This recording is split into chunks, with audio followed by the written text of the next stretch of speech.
Welcome to Sweet Life Beat Life. We hope this video helps.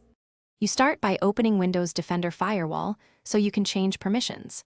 Once the firewall window appears, choose Allow an app or feature through Windows Defender Firewall. This is where rules live. Make sure to click Change Settings so options aren't grayed out, and sign in as an administrator if prompted. You're preparing the system to accept a new rule. This step unlocks the controls you'll use next to permit a program or port through the firewall. Now you add the actual permission. If you allow a program, click Allow another app, browse to the exe, and add it.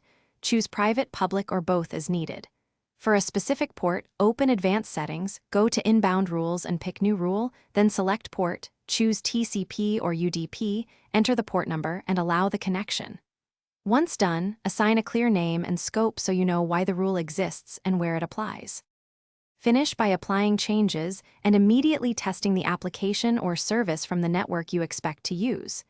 If it still fails, verify with Netstat or the firewall log to ensure the port is listening and the rule matched.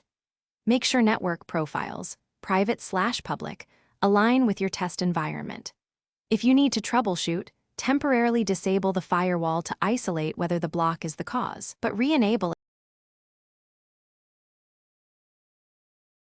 Thanks for watching. Consider subscribing if we helped you.